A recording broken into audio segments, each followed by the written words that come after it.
ಉಮೇಶ್ ಜಾಧವ್ ಇಲ್ಲ, BJP ಹೋದ MP ಚುನಾವಣೆಯಲ್ಲಿ ಎಸ್ ಟಿ ಮಾಡ್ತೀನಂತ ತಾನೇ ಇಮೋಷ್ನಲ್ ಆಗಿ ಮಾಡಿರೋದು. ಅದು ಯಾರು ಇಡೀ ಸಮಾಜದಲ್ಲಿ ಇಲ್ಲ, ಕ್ರೊನಾಲಜಿಕಲಿ ನೀವು ಹೇಳೋದು ಒಪ್ತೀನಿ. ಅಲ್ಲಿ ವಾಪಸ್ ಬರ್ಬೇಕಂತನೂ ಅವಾಗಲೂ ಇತ್ತು. ಅದಾದಮೇಲೆ ಇವ್ರು ಹೇಳ್ಬಿಟ್ಟೆ ಹಿಂಗೆ ಮಾಡಿರೋದಲ್ಲ, ಅವರೇ ಹೇಳ್ತಾರಲ್ಲ, ನನ್ನ ಮಾತಲ್ಲ ಅಲ್ಲ ಇದು ರೆಡ್ಡಿ ಅವರೇ, this is not my words. ಆಯ್ತು ರೀ, ಅವ್ರು ಮುಂಚೆ ಹೋದ್ರು, ಇವ್ರು ಕರ್ಕೊಂಡು ಹೋದ್ರು ಏನೋ, ಆದರೆ ಅಲ್ಲಿ ಉಳಿದಿದ್ದು ಇಡೀ ಸಮಾಜವನ್ನು ಮೋಸ ಮಾಡಿದ್ದು ನಿಜಾನಾ? ನಿನ್ನೆ ನಾನು ಹೇಳಿಲ್ಲ, ಉಮೇಶ್ ಜಾಧವ್ ಅವರಲ್ಲೂ ಹೇಳ್ತಾ ಇರೋದು. ಇವೆಲ್ಲದರಲ್ಲೂ ನನ್ನ ಮಾತು ಯಾವುದಿದೆ ಹೇಳಿ? ನಾನು ಅವ್ರು ಹೇಳಿರೋದನ್ನ ಪುನರುಚ್ಚರಿಸ್ತಾ ಇದ್ದೀನಿ ತಮಗೆ. ಪಾಪ ಅವ್ರ ಕಡೆಯಿಂದ ಏನೈತ್ರಿ, ಈಗ ಅವರು MLC ಇದ್ದರು, ಇವರು MP ಆದರು. ಯಾರಿಗೆ? ಖರ್ಗೆ ಅಂತ ವ್ಯಕ್ತಿಗೆ ಸೋಲಿಸಿ MP ಆದರು. ನಿರೀಕ್ಷೆ ಏನಿತ್ತು?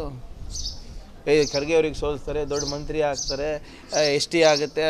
ಯಾಕೆ? ಮೋದಿಯವರು ಬಂದು ಹೇಳಿದ್ದಾರೆ, ಅಮಿತ್ ಶಾ ಬಂದು ಹೇಳಿದ್ದಾರೆ. ನಿಮ್ಮ ಕೆಲಸಕ್ಕೆ ಬರಲಾರ್ದು ಕೆಲವು BJP ಜನರಲ್ ಸೆಕ್ರೆಟರೀಸ್ ಇದ್ರಲ್ಲ, ಇಲ್ಲಿ ಬಂದು ರಕ್ತದಲ್ಲಿ ಬರೆದು ಕೊಡ್ತೀನಿ ಅಂತ ಹೇಳಿದ್ರು. ಹೌದಪ್ಪ, ಇಮೋಷ್ನಲಿ ಆಗಿರ್ಬೋದು, ಟರ್ನ್ ಆಗಿರ್ಬೋದು ಜನ.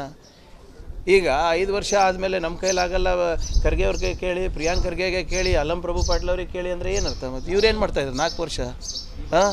ಬರೀ ಮನ್ ಕಿ ಬಾತ್ ಕೇಳೋಕೆ ಕಳಿಸಿದ್ದೀವ್ರು, ಕತ್ತೆ ಕಾಯ್ಲಿಕ್ಕೆ ಕಳಿಸಿದ್ದೀವ್ರಿಗೆ ಚಾಂದಿ ಚೌಕಿಗೆ.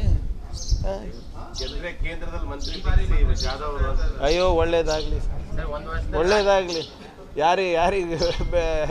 ಯಾರು ಬೇಡ ಅಂದರು? ಮಂತ್ರಿಯನ ಆಗಲಿ ಏನಾದರೂ ಅಂದರೆ 5 ವರ್ಷ ಇವ್ರು ಅಲ್ಲಿ ಬರೀ ಸಂತ್ರಿ ಆಗಿದ್ರು ಅಲ್ಲಿ ನರೇಂದ್ರ ಮೋದಿಯವ್ರ ಪಾಪ ಕಲಬುರ್ಗಿ MP ಖೂನ ಕೂಡ ಗುರುತು ಕೂಡ ಸಿಗ್ತಾ ಇರಲಿಲ್ಲ ಅಂತ ಹೇಳ್ತಾ ಇದ್ರಂತ. ಅವರೇ ಇಂಟ್ರಡ್ಯೂಸ್ ಮಾಡಿಸ್ತಾರಂತಲ್ಲ ಇಲ್ಲಿ ಮೊನ್ನೆ ಬಂದಾಗ, ಕಲಬುರ್ಗಿಗೆ ಬಂದಾಗ ಇವರೇ ಉಮೇಶ್ ಜಾಧವ್ ಅವರು, ಇವರೇ ಖರ್ಗೆ ಅವ್ರಿಗೆ ಸೋಲಿಸಿದ್ದು, ಇವರೇ ಕಲಬುರ್ಗಿ MP ಅಂತ ಇಂಟ್ರಡಕ್ಷನ್ ಮಾಡಿಸ್ಕೊಂಡ್ರನ್ನಲ್ಲ. ನಾವು ಕೇಳ್ತಾ ಇರೋದು ಕೆಲಸ ಏನಾಗಿದೆ ಅಪ್ಪ? ಕಲಬುರ್ಗಿ ಕೆಲಸ, ಪ್ರಿಯಾಂಕರ್ಗೆ ಎಲ್ಲೇ ಯಾವ ಹಳ್ಳಿಗೆ ಹೋಗಿನೇ ಹಳ್ಳಿ ಜನರಿಗೆ ಗೊತ್ತು. ನೀವೆಲ್ಲ ಹಳ್ಳಿಗಳಿಗೆ ಮಲ್ಕೊಂಡ್ರಲ್ಲ, ಏನಾಯಿತು? ಉದ್ಧಾರ ಆಯಿತಾ ಹಳ್ಳಿಗಳು?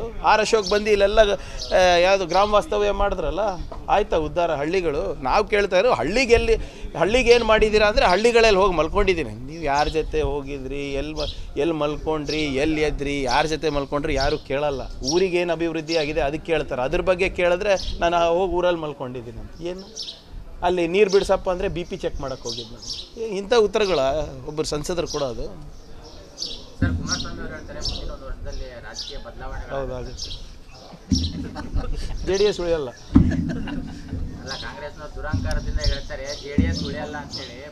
ಅವರೇ ಭವಿಷ್ಯ ನೋಡಿದ್ಮೇಲೆ ನನಗೆ ಯಾಕೆ ಕೇಳ್ತೀರಿ? ನಾನು ಅವ್ರ ಮಾತಿಗೆ ಒಪ್ತಾ ಇದ್ದೀನಿ. 1 ವರ್ಷ ಆದಮೇಲೆ ರಾಜಕೀಯ ಬೆಳವಣಿಗೆ ಆಗ್ತದೆ, JDS ವಿಲೀನ ಆಗ್ತದೆ BJP ಜೊತೆ. I agree with him. What is the problem? ಹೌದು, ಒಳ್ಳೇದಾಯ್ತು. ಅವರು CM ಆಗೋದು ಪರಿಸ್ಥಿತಿ ಕೆಟ್ಟದಿದ್ರೆ ಅಂಥ ಪರಿಸ್ಥಿತಿ ಎಲ್ಲರಿಗೂ ಬರಲ್ಲಪ್ಪ. Okay, thank you.